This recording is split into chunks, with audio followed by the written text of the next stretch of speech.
देखिए दोस्तों, आज फिर से एक शानदार क्लास होने वाली है हमारी CHSL और MP पटवारी के लिए। परसेंटेज में आज पढ़ाने वाला हूँ। ये हमारी होने वाली है, हमारी 5th क्लास होने वाली है। बहुत शानदार क्लास है, बिल्कुल आप हमारे साथ बने रहिए। जो मैंने अभी तक कॉन्सेप्ट बताया उसी पर मैं प्रैक्टिस करा रहा हूँ, और जो भी कोई नया कॉन्सेप्ट आएगा वो कॉन्सेप्ट मैं आपको क्लियर करूँगा। फिर उस पर बेस्ड हम सारे के सारे क्वेश्चन करेंगे, और जल्द ही 1 या 2 क्लास के अंदर मैं इस चैप्टर को, परसेंटेज को खत्म करने वाला हूं, और एक नया चैप्टर स्टार्ट होने वाला है शानदार। तो आप बने रहिए हमारे साथ, देखिए इस वीडियो को, कंप्लीट वीडियो को बिल्कुल मिस मत करना। एग्जाम ओरिएंटेड सारे क्वेश्चन मैं आज आपको बताने वाला हूं, और ये हमारे यूट्यूब चैनल है, आप जल्दी से सब्सक्राइब कर लीजिए, क्योंकि मैं लगातार इसी टाइप की अमेजिंग ब्लॉग के लिए लाता रहता हूँ।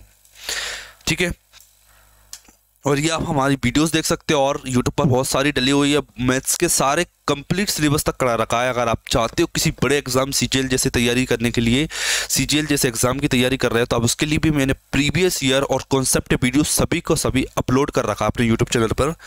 आप आसानी से देख सकते हो। और अगर आप टेस्ट सीरीज ज्वाइन करना चाहते हो, हमारी फ्री वाली टेस्ट सीरीज, तो बिल्कुल आप ज्वाइन कर सकते हो। जस्ट आपको जो डिस्क्रिप्शन में IT government job app preparation हमारा ऐप है, इसको आप डाउनलोड कर सकते हो और डाउनलोड कर सकते हो। इसके अलावा आप फ्री टेस्ट सीरीज का लाभ उठा सकते हो। शानदार आपकी तैयारी बनाएगा ये ऐप।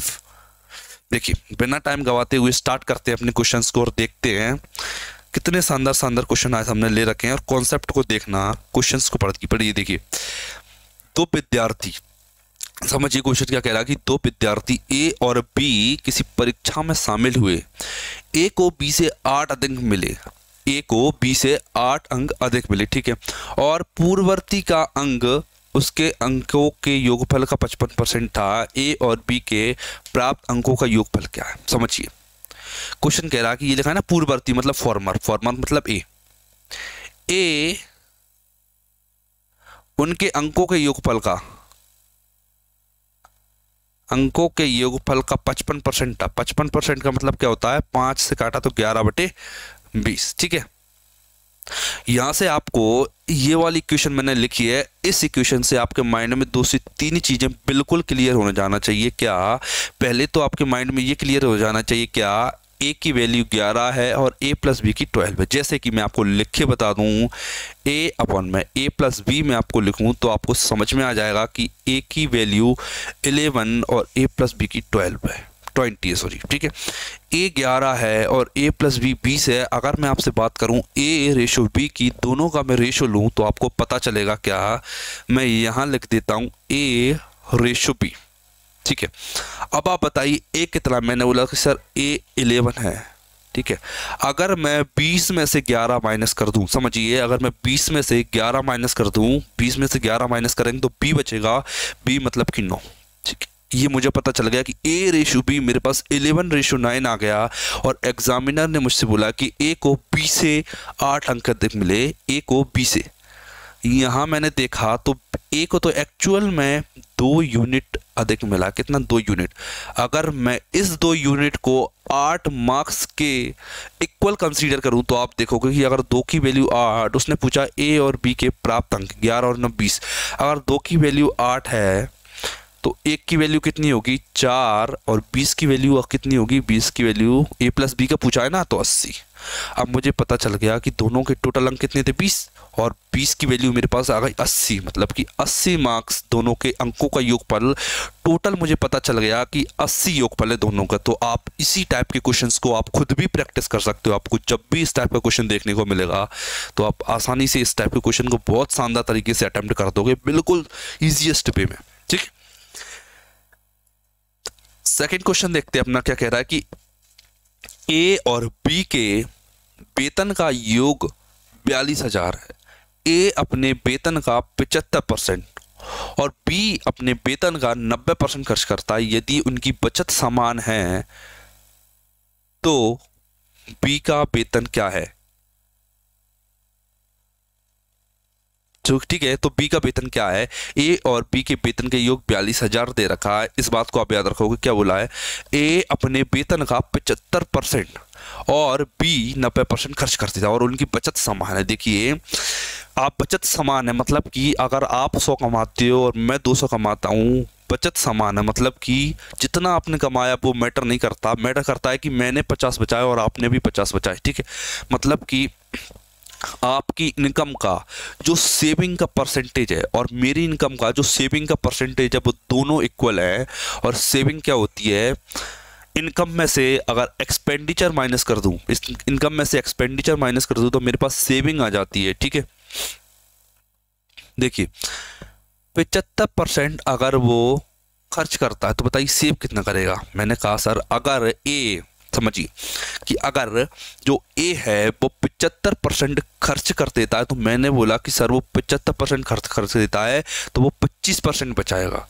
तो मैंने देखा कि ए खुद का 25% बचा रहा था। ठीक है, मैं बोल ठीक 25% बचा लिया। और ये वाली बचत किसके इक्वल है, जो बी बचा रहा है। बी कितना बचा रहा है, मैंने देखा कि बी, मैंने क्या देखा कि बी है वो 90% अपनी इनकम का खर्च कर देता है। तो बताइए कि कितना बचा उसके पास। अगर 100% मेरी इनकम है और मैं 90% खर्च कर देता हूं तो मेरे पास आज 10% बचेगा। वही बात है, 10% मेरे पास बचा। ठीक है, 10% तो 5 दूनी 10 और 5 25, परसेंटेज से परसेंटेज कैंसिल हो जाएगा। इसका तो कोई मैटर ही नहीं है क्योंकि परसेंटेज एक साइन नहीं है, एक वैल्यू है मैथमेटिकल, 1/100।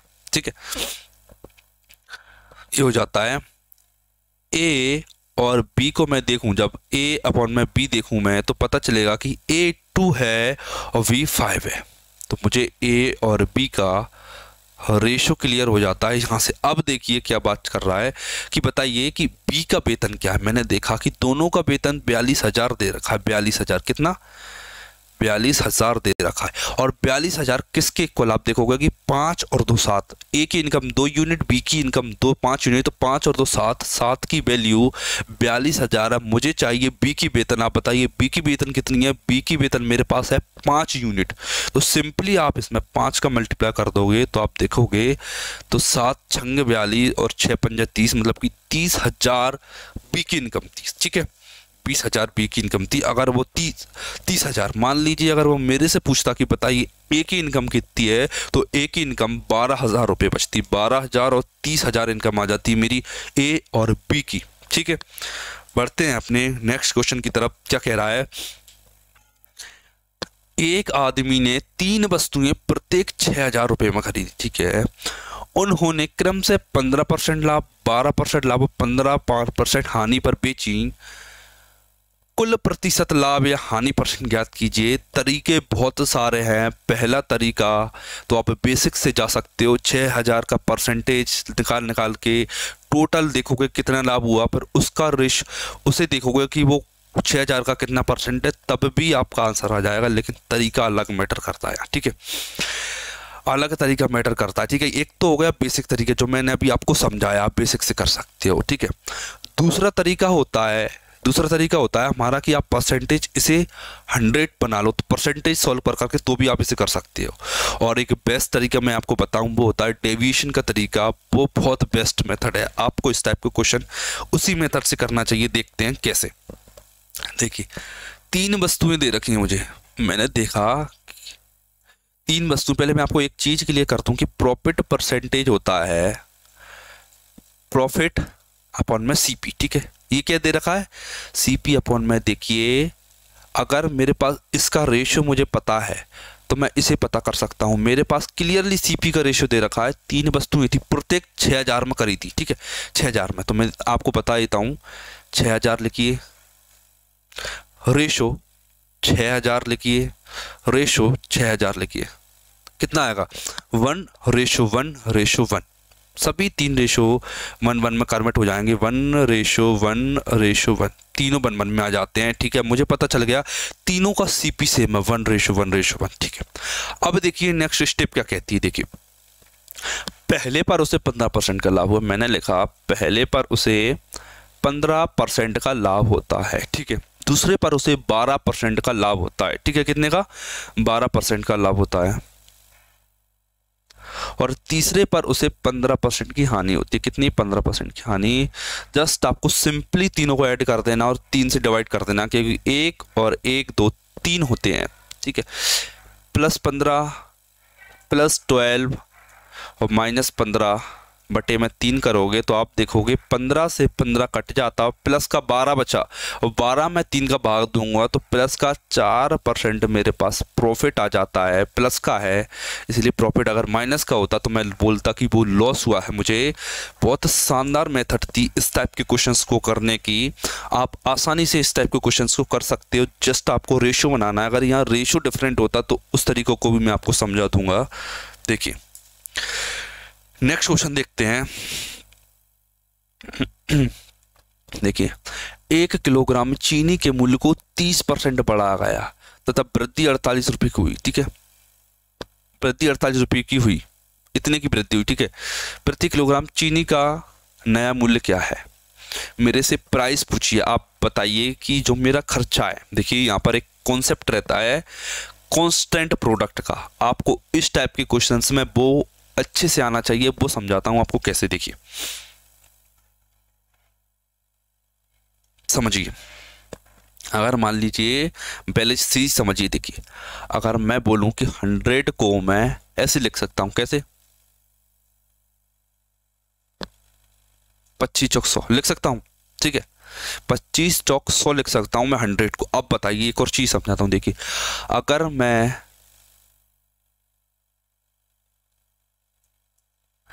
अगर मैं इसे देखूं 100, अभी भी मुझे 100 चाहिए तो क्या करूंगा? देखिए मैं 25 की जगह ऐसा करता हूं 20 ले लेता हूं। क्या कर लेता हूं? 20 ले लेता हूं। ठीक है, इनटू। अब बताइए मुझे किस संख्या का गुणा करना चाहिए कि 100 आ जाए? देखिए मैंने कहा सर 20 पंजा 100 होते हैं। ठीक है, क्या आपने एक चीज नोटिस की? क्या? देखिए क्या नोटिस की, मैं समझाता हूं। देखिए ये वाली 25 थी और ये वाली 20 हो गई। क्या हुई? ये माइनस घटी थी। देखा आपने कि 25 थी तो ये 20 हो जाती है। ठीक है, और एक चीज और देखिए, ये वाली चीज कम थी तो ये ज्यादा हो जाती है, ये 4 थी तो ये 5 हो जाती है, ये बढ़ जाती है। ठीक है, समझिए एक चीज घटी तो दूसरी चीज बढ़ गई, एक चीज घटी तो दूसरी चीज बढ़ गई। इसे बोलते हैं हम इनवर्सली प्रोपोर्शनल। इनवर्सली प्रोपोर्शनल, जब एक चीज बढ़े और दूसरी घटे तब इसे इनवर्सली प्रोपोर्शनल बोलते हैं। और 100 हर बार कांस्टेंट है, इसीलिए मैंने बोला कि प्रोडक्ट दोनों का कांस्टेंट है, इसलिए कांस्टेंट प्रोडक्ट है।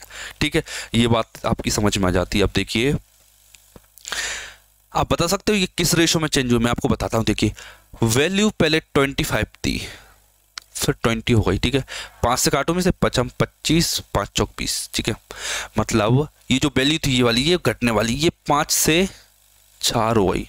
तो आप विश्वास नहीं मानोगे क्या, जब आप इसमें वृद्धि देखोगे ना, वृद्धि कितनी हुई? तो वृद्धि रिवर्स रेशो में होती है 4 से 5। देखिए कितनी की वृद्धि हुई? 4 से 5। यही हुआ है ना, 4 से 5 हो गई। देखिए बस ये चीज आपको समझ जाना है कि जितना घटा है उसका रिवर्स में बढ़ जाता है। बस ये बात आपको याद रखना है। ठीक है,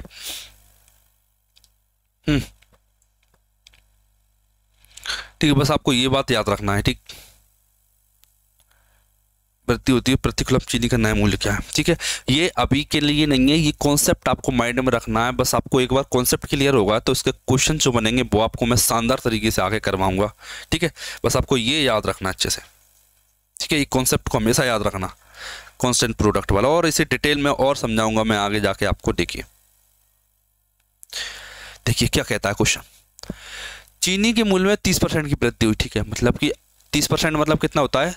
3/10। देखिए अगर चीनी की प्राइस पहले 10 थी ना, तो 3 की वृद्धि हो गई 13 की। ठीक है, कितने की वृद्धि हुई? मैंने बोला सर 3 की वृद्धि हुई थी, 3 की। ठीक है, क्या कह रहा है कि वृद्धि तो 48 की हुई। ये बताइए चीनी का नया मूल्य क्या है? मैंने कहा कि 3 की वैल्यू 48 है, तो बताइए 13 की वैल्यू कितनी होगी? ठीक है, मैं इसे काट लेता हूं। मैं 3 एकम 3 और 3 18।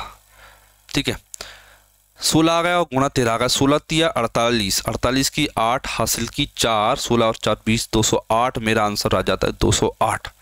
मतलब कि चीनी का जो नया मूल्य था वो 208 रुपये है। वृद्धि दे रखी थी और नया मूल्य पूछा था, तो अगर एक वैल्यू दे रखी हो और दूसरी पूछी हो तो आप सिंपली कर सकते हो, डायरेक्ट वैल्यू पुट अपॉन में रख के और जो चाहिए वो मल्टीप्लाई कर दो, आपको डायरेक्ट आंसर मिलेगा। ठीक, देखिए नेक्स्ट क्वेश्चन देखते हैं अपना। क्या एक संख्या को 2 भागों में इस प्रकार विभाजित किया जाता है कि पहले भाग का 30% दूसरे भाग कि 20% से 25% अधिक है, दूसरे वाक्य का 50%, पहले वाक्य के 60% इतना अधिक है, संख्या क्या है। देखिए इसमें सिंपली आपको क्या आना चाहिए, क्वेश्चन बिल्कुल सिंपल है, जस्ट आपको इसमें क्या लगाना है जो आप पहले लगाते थे, क्या विलोपन विधि, एलिमिनेशन मेथड, आप इसमें लगाओगे तो आपका ये क्वेश्चन सॉल्व हो जाएगा। इसमें कुछ भी नहीं है क्वेश्चन, केवल एलिमिनेशन मेथड पर बेस्ड क्वेश्चन है, आप इसे कर लोगे खुद से। और ये क्वेश्चन मैं आपको दे रहा हूँ होमवर्क में, आप इसका कमेंट में करके मुझे आंसर बताओगे। क्वेश्चन बिल्कुल सिंपल है, अगर नहीं आता तो आप कमेंट जरूर कर देना कि सर नहीं आया, तो मैं नेक्स्ट वीडियो में इसका सॉल्यूशन करवा दूंगा आपको, ठीक है। देखिए इस क्वेश्चन को देखते हैं कि ए का 35% बी के 60% के इक्वल है, तो ए और बी का अनुपात क्या होगा। मेरे से रेशो पूछा इसने ए और बी का, तो देखिए क्या पूछा है, रेशो सिंपल है, ए का 35% 60% के इक्वल है। वैसे तो मैं डायरेक्ट बना लेता हूं, लेकिन आपको समझ लाने के लिए एक बार बता देता हूं। क्या 60% लिखा, ये 35% लिखा, और दोनों का सिंपली रेशो ले लिया। किससे काटोगे आप, 5 से, 5 से काटोगे तो ये 12 आ जाएगा, और 5 से काटोगे तो 7 आ जाएगा, ये आ गया 12/7। ये मेरा आंसर आ जाता है। लेकिन रुकिए तरीका समझाते हैं आपको क्या है। देखिए क्वेश्चन बोल रहा है कि ए का 35%, मैंने देखा ए उसका 35%, ये आपको समझ में नहीं आएगा। जो अभी मैंने आपको समझाया था ना रिवर्स करने वाला, वही कॉन्सेप्ट लगाता है यहाँ पे। देखिए ए का 35% इक्वल है बी के 60% के, बी के 60% के इक्वल था, ठीक है। मैंने ये लिख लिया कि ए का 35% बी के 60% के इक्वल है। अब आप समझिए क्या, परसेंटेज से परसेंटेज काटा मैंने, 5 से काटा तो 7 और 5 से काटा तो 12, और मुझे ए चाहिए, ए लिखा मैंने, और बी नीचे आ गया, ये बी नीचे आ गया, ये 12 इधर ही लिखा रहा, और 7 आ गया नीचे, ये 7 था, ये नीचे आ जाता है। तो ए अपॉन में बी, मतलब कि ए रेशो बी, मेरे पास 12/7 आ जाता है। बहुत तगड़ा क्वेश्चन था ये वाला, तगड़ा नहीं सॉरी सिंपल था, बहुत ज़्यादा सिंपल था ये वाला। देखिए नेक्स्ट क्वेश्चन देखिए क्या बता रहा है ये, आयुष तथा अभिषेक के भार 6:11 के अनुपात में है। अभिषेक का भार 25% बढ़ जाता है एवं आयुष एवं अभिषेक दोनों का भार 40% बढ़ जाता है। यदि कुल भार 119 किलोग्राम हो जाता है तो बढ़ने के पश्चात आयुष का भार किलोग्राम में क्या है, ठीक है। बढ़ने के पश्चात कुल भाग दे रखा है, तो बताइए आयुष का भार क्या है। क्वेश्चन अच्छा है, बहुत तगड़े लेवल का क्वेश्चन है, अच्छे से समझना पड़ेगा आपको इसमें। देखिए तरीके बहुत सारी हैं, लेकिन बेस्ट हम करेंगे, ठीक है। हो जाता है, देखिए इंग्लिश में और पढ़ लेते हैं। The weight of Ayush and Abhishek are ratio 6:11। Abhishek weight increase by 28 minute. इसके ऑप्शंस कहाँ हैं, ऑप्शन नहीं दे रखे हैं। 6:11 में Abhishek weight increase by 25%. The total weight of Ayush and Abhishek both increase by 40%. If total weight becomes 119, what of Ayush after the increment? देखिए एक चीज समझाता हूं मैं आपको, क्या दोनों का भार कितना बढ़ा। मैंने कहा सर 40% बढ़ा। पहले एक चीज सॉल्व कर रहा हूं, पहले उसने बोला है कि वृद्धि के पश्चात 119 है। बताइए वृद्धि से पहले कितना था, पहले वो बता रहा हूं मैं। वृद्धि से पहले दोनों का भार कितना था, 40% का इंक्रीमेंट। 40% का इंक्रीमेंट मतलब कि 2/5 का इंक्रीमेंट, 2/5 का, ठीक है। मतलब अगर भार पहले 2/5 का इंक्रीमेंट, ठीक है। अगर भार पहले 5 था ना, तो आज वो 7 हो जाता है, ठीक है। 7 बाद में वृद्धि के पश्चात 7 की वैल्यू कितनी दे रखी है, 119 दे रखी है। अगर 7 से काटोगे तो कितना आएगा, 7 एकम 7, 7 7 49 17 आया, और 5 17 का गुणा इसमें करते हो 17 5 85 आ गया, ठीक है। यह है 85, मतलब कि दोनों का पहले भार 85 किलोग्राम था, ये मुझे पता चल जाता है, ठीक है। ठीक, क्या पता चल गया आपको कि पहले दोनों के भार का सम 85 किलोग्राम था, आपको ये बात पता चल गई। अब बताइए क्या बताना है आपको, अभिषेक का भार कितना था। देखिए पहले मैं देख लेता हूं, पहले वृद्धि पता कर लेते हैं अपन। अभिषेक में आयुष का पूछा है, और अभिषेक की वृद्धि दे रखी है, तो अपन को क्या करना पड़ेगा, आपको ये पता करना पड़ेगा कि बताइए आयुष में कितनी वृद्धि हुई होगी इंडिविजुअली रूप में। देखिए मैंने कहा सर कि अभिषेक में तो 25% की वृद्धि हो रही, कितनी, अभिषेक में तो हो रही 25% की वृद्धि, और दोनों में ये कह रहा है कि सर 40% की वृद्धि हो रही, कितनी, 40% की वृद्धि। ठीक है, तो आपको ये बताना है इसमें कि इसमें कितनी वही होगी, कितनी हुई होगी इसमें। देखिए तरीका सिंपल है, देखिए ये कम है 25 तो ये वाला ज़्यादा होगा 40 से। ठीक है, कैसे, ये कम है तो ये वाला ज़्यादा रहा होगा 40 से, कितना ज़्यादा रहा होगा वो मैं आपको बताता हूँ। देखिए 25 से कितना ज़्यादा है, मैंने कहा सर 25 से कितना ज़्यादा है, ये 11 सॉरी 25 से प्लस का 15 ज़्यादा है, प्लस का 15। ठीक है, 15 ज़्यादा है कितने पर, 11 पर, 15 गुणा 11, 15 ज़्यादा है 11 पर, इसको मैं डिस्ट्रीब्यूट कर दूंगा 6 पर, ये है ना 6, इस पर डिस्ट्रीब्यूट कर दिया तो आपका आंसर आ जाएगा। देखिए इस पार्ट को मैं यहाँ सॉल्व कर लेता हूँ। देखिए 40 प्लस 15 गुणा 11 165 और बटे में 6 आ गया। ठीक है, 40 प्लस 6 6 दूनी 12 12 4 बचा, चकना 36 6 7 42 हो गया, 42 और कितना बचा 3/6 मतलब कि 1/2, 40 और 67.5 कितना आ गया, 67 सही 1/2%, 40 वो सॉरी 40 और 27 67 और ये आ गया मेरे पास 67 सही 1/2%। अब आपको ये बताना है कि सर बताइए 67 सही 1/2% किसकी वैल्यू, फ्रैक्शन वैल्यू बताइए। तो मैं आपको बता देता हूँ क्या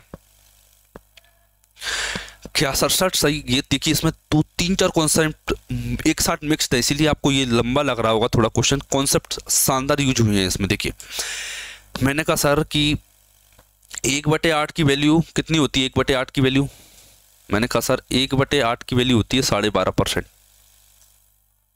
बताइए 5/8 की वैल्यू कितनी होगी, 5/8 की वैल्यू, मैंने कहा सर 5 5 25 और 2 हासिल की 12 5 60, 55 25 5 हासिल की तो 62.5 आएगी। एक सेकेंड, इसकी 67 सही 1/2% की फ्रैक्शन वैल्यू निकालते हैं हम, कितनी आएगी डायरेक्ट निकाल के बताता हूँ आपको। 2 7 14 हासिल की 1 2 6 12 13 135 बटे में 100, 5 से काटूंगा तो 5 से 5 दूनी 10 5 7 35 5 से 20, ये आ गई फ्रैक्शन वैल्यू 27/20। ठीक है, 27/20 आ जाती। ठीक है, 27/20। ठीक है, ये मेरे पास वैल्यू आ जाती, 67 इतने की वृद्धि हुई। ठीक, 27 एक सेकेंड 2 भी था 40 आएगा, सॉरी अपन में ये 2 भी है ना, अपन में 2 आएगा तो ये 40 हो जाएगा, एक्चुअली में ये कितना हो जाएगा 40। एक सेकेंड, इसके ऑप्शन होते तो आपको और क्लियर कर देता मैं 40। ठीक है, अब आपको एक चीज बताता हूँ, क्या दोनों का सम कितना है, 11 और 6 17, 17 का मान कितना दे रखा है, 17 की वैल्यू कितनी है 85, दोनों का सम मैंने अभी निकाला था 85, और मुझे बताना है आयुष का, आयुष का मैंने देखा कि सर 6 है 6। ठीक है, ये आ गया मेरे पास आयुष का पुराना भार, आयुष का पुराना भार कितना है 40। ठीक है, 40 में अगर 27 से क्या बोलते 40 में अगर 27 की वृद्धि करोगे तो कितना आएगा, 40 में 27 की वृद्धि करोगे तो आएगा कितना 40 और 20 60 और 67, ये आ गया। बस आपको इसकी काटा पीटी करना। देखिए 17 5 85 5 8 40, किससे काटोगे आप इसे, 2 चौक 8 2 3 6, 3 गुणा 67 करोगे आप तो कितना आएगा, यहाँ लिख देता हूं मैं। ठीक है,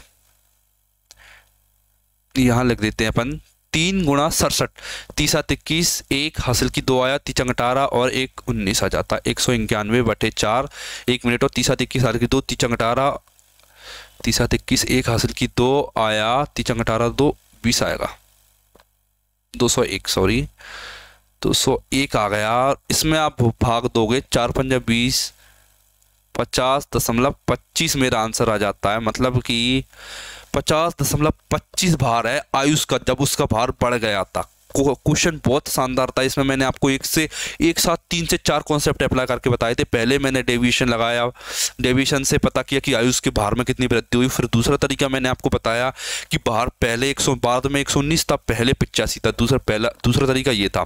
और तीसरा तरीका मैंने आपको ये बताया कि आयुष का भार निकाला। पहले तो मैंने ये वाला पार्ट मैंने आयुष का भार निकाल लिया। फिर मैंने 67/40 से गुणा करके आयुष का भार बताया कि बाद में वृद्धि के पश्चात उसका भार कितना था। ठीक है, अच्छा क्वेश्चन था, आप कर सकते थे, बहुत सिंपल था, बस आपको कॉन्सेप्ट क्लियर होना चाहिए। ये वाला क्वेश्चन सीट में केवल इसीलिए डाला था ताकि आपके बेसिक जो कॉन्सेप्ट होते हैं एक साथ क्लियर हो सकें और आपको जो कॉन्सेप्ट आते हैं वो एक ही क्वेश्चन में आप एक साथ अप्लाई कर पाओ। देखिए, ए तथा बी के भार का इतना अनुपात है। ए का भार 40% से बढ़ता है, ए तथा बी का दोनों का 30% से बताइए बी के भार में कितनी परसेंट की वृद्धि हुई। ये क्वेश्चन अच्छाई से समझाते हैं। देखिए, जो पहले हो सकता है आपको कॉन्सेप्ट समझ में नहीं आया हो, लेकिन यहाँ आपका कॉन्सेप्ट बिल्कुल क्लियर हो जाएगा, क्योंकि इसमें डायरेक्ट पूछा कि बी में बताइए बस कितनी वृद्धि हुई। बस देखिए, मैंने कहा सर कि दोनों का रेशो 11:8 है। ठीक है, दोनों का रेशो 11:8 है। ठीक, ए का भार 40% से बढ़ा, ठीक है, और दोनों का 30% से बढ़ा। मैंने कहा ये भी ठीक है सर, 30% से बढ़ा। बी के भार में कितनी वृद्धि हुई बताइए, इसमें कितनी वृद्धि हुई। देखिए, ये 30 से ज्यादा है तो ये 30 से कम होगा। ठीक है, कितना कम होगा, देखिए ये 30 से कितना ज्यादा है। मैंने कहा सर ये 30 से 10 जाता है, 10 जाता है 11 पे, मतलब 110। इसे आप डिस्ट्रीब्यूट कर दोगे 8 पे, 8 लगाना, 8 पे डिस्ट्रीब्यूट कर दोगे बस। ठीक है, 30 में से इसमें भाग दे के आप घटाओगे तो आपका आंसर आ जाएगा। करके बताते हैं कैसे। देखिए, 30 माइनस 8 का 8 कितना बचा, 30 में था, 30 हो गया, 8 से काटा मैंने, 30 हो गया। 8 तिया 24, 8 तिया 24, कितना बचा 24, 6 बचा, बीबी 6 बचा, दशमलव लगाया मैंने, 0 हो गया। 8 7 56, कितना हो गया 56, तो 4 बचा, 1 0 लगी तो 8 5 40। मतलब कि अगर मैं 30 में से 13.25 घटा दूँ कितना बचेगा, मैंने देखा 16.25 बचेगा। कितना बचेगा, 16.25%।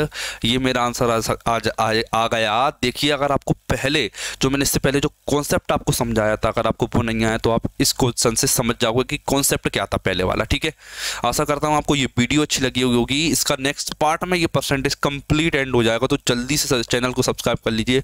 इसी चैनल पर आपको सेकेंड वीडियो भी मिल जाएगी। मिलते हैं अपनी नेक्स्ट वीडियो में। Thank you. क्वेश्चन जो मैंने आपको दिया तो उसे कमेंट जरूर करना। ठीक।